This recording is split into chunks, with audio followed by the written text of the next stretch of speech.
When did my dream role in a comedy movie? Axed last minute for schedule changes. Saw the Nepo baby on screen, my heart sank. Blocked her everywhere even though she doesn't know I exist. Still reeling every time another door slammed shut. Stolen spotlight. My brush with Hollywood nepotism.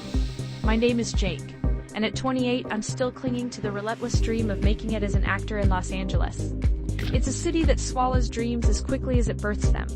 A place where every corner cafe hosts a struggling artist rehearsing lines under their breath. My journey here has been like a series of casting calls, brief moments of hope, often followed by silence. In the early part of 2022, I landed an audition for a new comedy film that was generating quite a buzz. It promised to be a fresh take on the genre, something that felt like it could really capture the zeitgeist. The script had me laughing out loud, and I felt an immediate connection with the character I was reading for, a quirky, lovable underdog. It was as if the part had been written for me, and I remember thinking that if I ever had a shot at breaking through, this was it. Walking into the audition room, I felt a strange mix of nerves and destiny. The casting director, a woman with bright red hair and a no-nonsense demeanor, nodded as I delivered my lines, her eyes occasionally darting to the producers flanking her. The atmosphere was electric, and for once I felt like I was more than just another hopeful in a long line of dreamers. A few days later, I got the call. My agent Sarah was practically shouting down the line, her excitement infectious. "Jake, you did it. They loved you. You got the role." I was speechless, standing in my tiny apartment, the walls somehow expanding to accommodate my swelling heart. Years of bit parts and background work suddenly seemed worth it. I was finally going to be part of something big, something that mattered. My family back in Ohio was ecstatic. My mom cried tears of joy over the phone, her pride palpable even from miles away. My friends threw an impromptu celebration at our favorite dive bar, where we toasted to new beginnings with cheap beer and high hopes. For the first time in a long time, I felt the weight of my struggles lifting, replaced by a buoyant sense of possibility. But Hollywood has a way of playing cruel tricks, of dangling dreams just out of reach. A couple of months after that euphoric phone call, Sarah called again, her voice lacking the usual pep. "Jake, there's been a change," she said, her words heavy with unspoken regret. "The producers are saying it's due to schedule changes. They're going in a different direction." Different direction, two words that sliced through the hopes I had nurtured.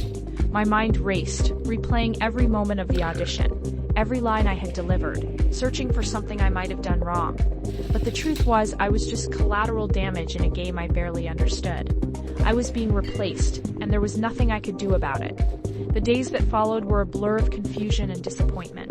Friends offered condolences, their words well-meaning, but ultimately hollow. "You'll get the next one," they'd say, as if roles like these were lined up waiting for me. Even Sarah, usually a fountain of optimism, could only offer a resigned, "It's just how it goes sometimes, Jake." At night, sleep eluded me, my mind looping through scenarios where things turned out differently. I couldn't shake the feeling that I was on the cusp of something great, only to have it ripped away by forces beyond my control. It was around this time that I began to question everything. The years spent chasing a dream that seemed increasingly elusive, the sacrifices I'd made along the way. Self-doubt crept in, whispering that maybe I wasn't cut out for this, that my moment had come and gone without me even realizing it. But deep down, a stubborn flicker of hope remained, refusing to be entirely snuffed out by this setback.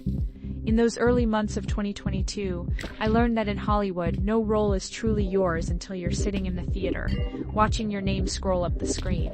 Yet, even in the midst of disappointment, there was an inkling of resilience forming, a silent promise to myself that I wouldn't let this be the end of my story. I would find a way to make my mark, no matter how long it took. The theater was buzzing with that pre-show energy, a mix of anticipation and collective excitement. It was a Friday night, and the line for popcorn snaked all the way to the entrance. I had decided to see the comedy film that should have marked my big debut. Friends had warned me against it, suggesting it might reopen wounds not yet healed, but the curiosity gnawed at me, relentless and unyielding. I needed closure, or something like it. Settling into the plush, red seat, I tried to prepare myself for the inevitable. The lights dimmed, and as the opening credits rolled, I found myself clenching my fists, a subconscious effort to brace against the tidal wave of emotions I knew was coming. The film started, the audience around me chuckling at the first few jokes. But I was barely present, my mind already racing ahead to the scene that I knew would have been mine. And then she appeared. The camera loved her, capturing her every movement with an effortless grace. Her name was Emma Crawford, a face familiar not just from the tabloids but from the lineage she carried. The daughter of a famous director and a beloved actress, she had been a fixture in Hollywood circles since her childhood. A Nepo baby, the term that had become synonymous with the unearned privilege and easy access to opportunities that others, like me, could only dream of. Watching her embody the character I had auditioned for, I felt a strange mix of emotions: awe, envy, and a bitterness that settled like a stone in my stomach. Emma was good, damn good. Her timing impeccable, her delivery seamless. I found myself begrudgingly laughing at lines I had rehearsed countless times in front of my bathroom mirror. As the film progressed, I couldn't help but imagine myself in her place, wondering how I might have interpreted the role differently. The audience's laughter felt like a series of duck punches, each one reminding me of what had slipped through my fingers. The realization that I had been replaced by someone with such an advantage was devastating. It was as though the universe had confirmed all my worst fears about the industry, that talent and hard work were secondary to connections and pedigree. I felt betrayed, not just by the producers who had unceremoniously ousted me, but by the system itself, a system that seemed rigged from the start. As the credits rolled and the audience began to disperse, I remained seated, staring blankly at the screen. A couple of moviegoers passed by, still chuckling and discussing their favorite scenes. Their enjoyment felt like salt in the wound, a reminder of the joy I should have been sharing in.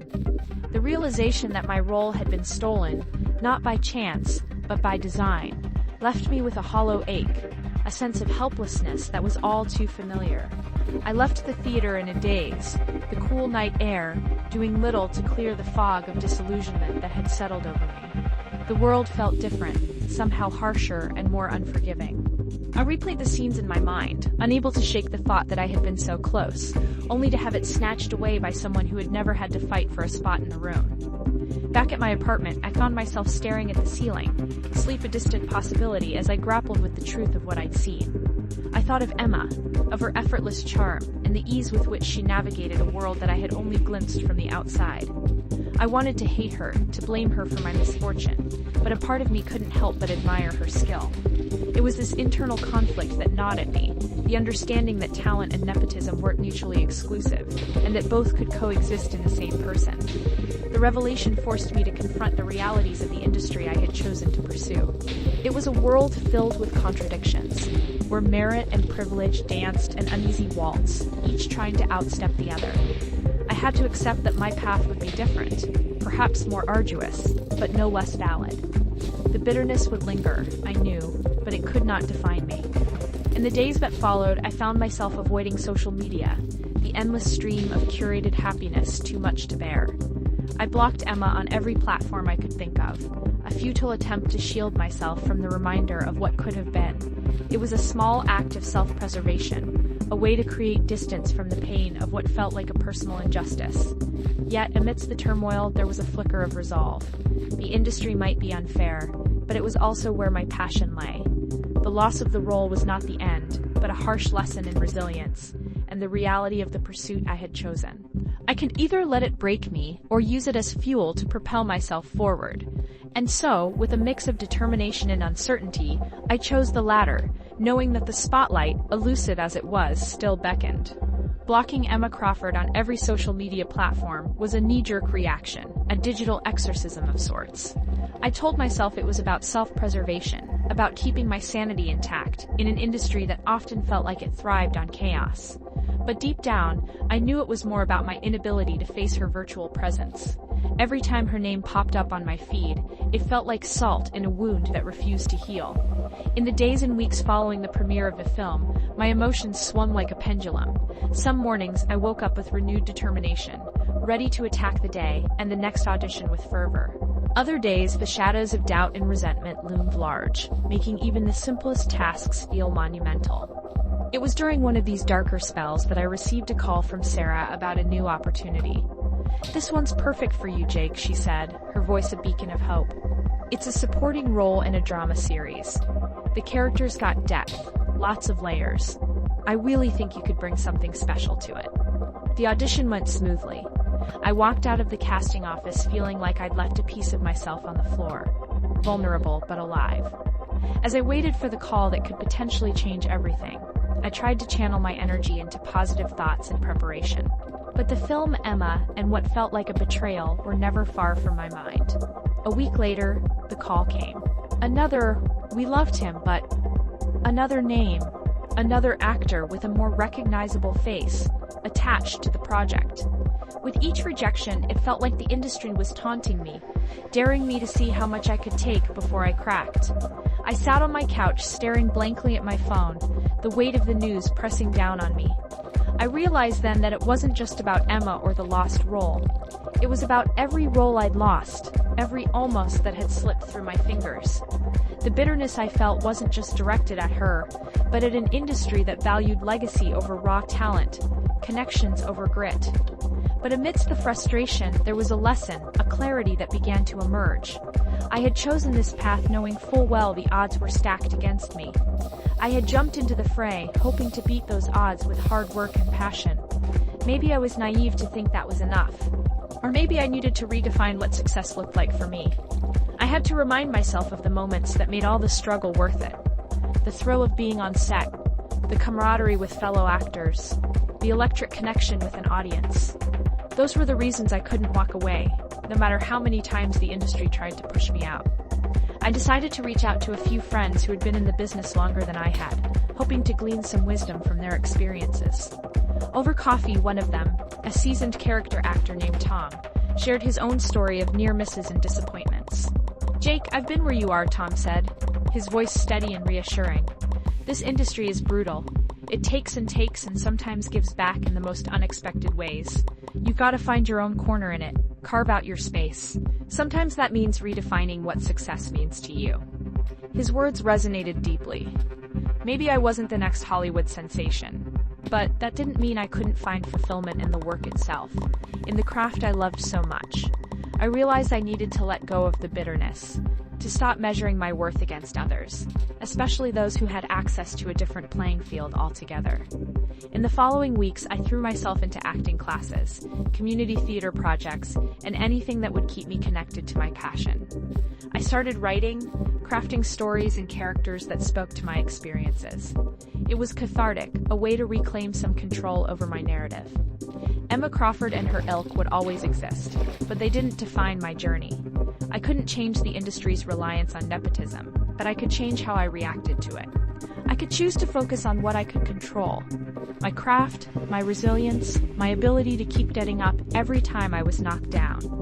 As I sat in my tiny apartment, surrounded by scripts and headshots, I felt a sense of peace. The bitterness hadn't disappeared entirely, but it no longer consumed me. I was learning to live with it, to use it as a reminder of why I was here in the first place. Hollywood might never roll out a red carpet for me, but as long as there was a stage, a camera, or even a room full of people ready to listen, I'd keep telling stories. Because in the end, that's what mattered most. The stories we tell, the lives we touch, and the legacy we leave behind, even if it's just in the hearts of those who believed in us along the way.